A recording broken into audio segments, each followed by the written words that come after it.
نبی پاک علیہ الصلوۃ والسلام کے دور کی بات ہے، انسان تو انسان رہ گیا، میرے ذہن میں بات آ رہی ہے، سرکار دو عالم صلی اللہ علیہ وسلم مکہ شریف کی سرزمین ہے، بیٹھے ہوئے ہیں اپنے اصحاب کے پاس۔ بنو سلیم قبیلے کا ایک بندہ نا، عرابی، بنو سلیم قبیلے کا ایک عرابی دیہاتی بندہ جنگل میں جاتا ہے، صحرا میں جاتا ہے، پہاڑوں میں جاتا ہے، پہاڑی علاقہ ہے سرزمین مکہ مکرمہ شریف کا، گو کا شکار کرتا ہے۔ کس کا؟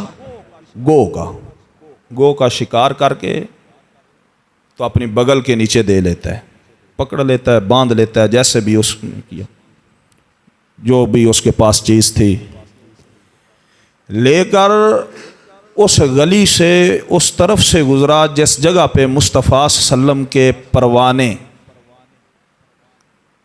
شمع رسالت درمیان میں ہے اور شمع کے پروانے جو ہیں وہ ارد گرد جمع ہیں۔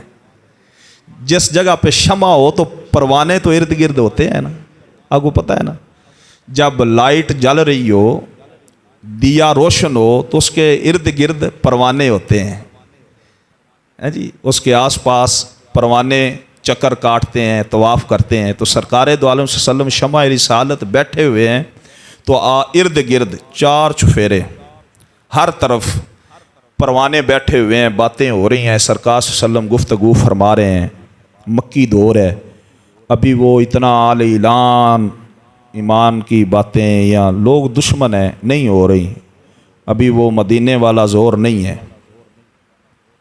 بس چند ایک ساتھی ساتھ لیے تو بیٹھے ہوئے، یہ بندہ اس طرف سے گزرا نا تو کہتا ہے کون بیٹھا ہوا ہے، یہ کیوں لوگ اکٹھے ہیں، خیریت ہے؟ کسی نے بتایا کہ امام الانبیاء محمد مصطفیٰ صلی اللہ علیہ وسلم بیٹھے ہوئے ہیں، آمینہ کے لال بیٹھے ہوئے ہیں۔ تو اس نے بڑی بدتمیزی سے بات کی، اس نے کہا نعوذ باللہ من ذالک، اگر یہ محمد اللہ کے رسول ہے نا تو خدا کی قسم، مجھے لات و عزا کی قسم، اپنے خداؤں کی قسم، اگر یہ اللہ کے نبی ہیں تو ان سے بڑا جھوٹا کوئی نہیں۔ یہ بات کی تو رسول اللہ صلی اللہ علیہ وسلم کے صحابہ کے بیچ آ گیا، صحابہ نے بھی سن لی، حضرت فاروق اعظم ہی کھڑے ہوئے، انہوں نے کہا یا رسول اللہ مجھے اجازت دے، میں اس بدتمیز کا منہ بند کروں، اس گستاخ کا منہ بند کروں۔ نبی پاک نے فرمایا نہیں، ٹھہر جا، گفتگو کرنے دے اس کو۔ اس نے باتیں کی المختصر، بڑی بدتمیزی اس نے کی۔ اس نے کہا کہ اگر آپ اللہ کے رسول ہیں، اگر آپ کا یہ دعویٰ ہے تو مجھے دنیا کائنات میں سب سے زیادہ نفرت آپ سے ہے، اور اگر میری قوم بنو سلیم قبیلے کا میں ہوں، میری برادری، میری قوم مجھے جلد باز نہ کہے، یہ مجھے ڈر نہ ہو، میری قوم نے کہنا ہے تو نے جلدی کی ہے، تو جلد باز ہے، تو میں ابھی آپ کو قتل کر دوں، اتنی نفرت کرتا ہوں۔ میں تو صرف اپنی برادری کے تانوں سے آپ کو قتل نہیں کر رہا، اتنی میرے اندر دشمنی ہے، آپ کی نفرت ہے۔ جب یہ بات چل رہی ہے نا تو میرے مصطفیٰ کریم علیہ الصلوۃ والسلام مسکرا کے فرماتے ہیں یار بتا تو صحیح، میری نبوت کی تو نفی کرتا ہے، میری رسالت کی تو نفی کرتا ہے، تو نہیں مانتا کہ میں نبی ہوں، رسول ہوں، تمہیں کس بات نے اس شک میں ڈال رکھا ہے کہ میں اللہ کا رسول نہیں ہوں؟ بتا، تمہیں کیا شک ہے اس بات پہ کہ میں اللہ کا نبی نہیں ہوں؟ کوئی دلیل ہے؟ کوئی وجہ بتا، کون سی چیز تمہیں ماننے نہیں دے رہی کہ میں اللہ کا نبی ہوں؟ اس نے آکھیا سنیا پیارے محمد، اندر لفظ جویں دے بھی آئے، اسی تے سونے ہی آکھاں دینا تے پیارے ہی آکھاں دینا۔ گل مکدی مکائیے، سرکار نے آکھیا ہاں کر۔ اس نے کہا بھی یہ گو ہے، یہ آپ کے سامنے ہے، یہ گو اگر آپ کی نبوت کی دلیل دے نہ پیش کرے، آپ پہ یہ ایمان لے کے آئے تو میں آپ پہ ایمان لے آؤں گا۔ گو اس نے رکھی سرکار کے سامنے، بڑی لمبی حدیث ہے، میں بالکل وہ جملے لے رہا ہوں جو طبرانی شریف کی اور دیگر کتب کے اندر یہ بڑی تفصیل کے ساتھ، اور حضرت فاروق اعظم سے مروی ہے، وہ روایت کرتے ہیں۔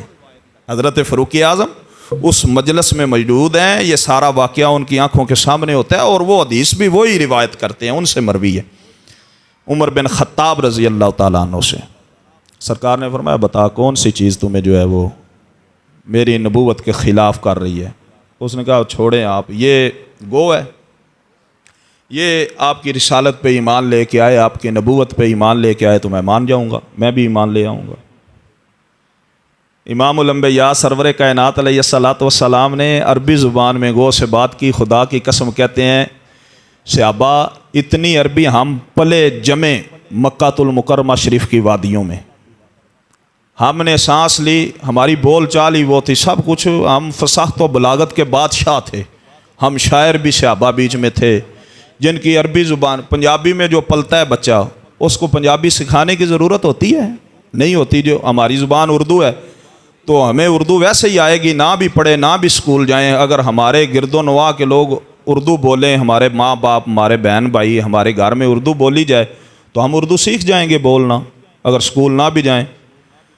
تو صحابہ کہتے ہیں خدا کی قسم ہم حیران ہو گئے کہ جس وقت سرکار نے فرمایا نا گو کو عربی زبان میں بول بات کر مجھ سے, تو اتنی عربی ہماری بھی صاف نہیں تھی جتنی اس گو کی عربی کی زبان صاف تھی جو رسول اللہ سے کلام کر رہی تھی. اتنی صاف شفاف فصیح و بلیغ عربی میں اس گو نے بات کی. سرکار کی بارگاہ میں عرض کی یا رسول اللہ میں حاضر ہوں, بتائیں کیا کہتے ہیں. نبی پاک فرماتے ہیں اس کو بتا نا میں کون ہوں. تو وہ گو کہتی ہے سب سے پہلے, میں نے بولا کہ میں بیچ سے چھوڑ رہا ہوں, سب سے پہلے سرکار نے فرمایا کہ تو بتا کس کی عبادت کرتی ہے. اس نے اللہ کی تعریف کی, اللہ کی تعریف کی اس گو نے. اس کے بعد سرکار نے فرمایا بتا میں کون ہوں. تو اس نے کہا یا رسول اللہ میں جس خدا کی عبادت کرتی ہوں آپ اس کے آخری خاتم النبیین رسول ہیں. گالیاں دینا بات نہیں ہوتی,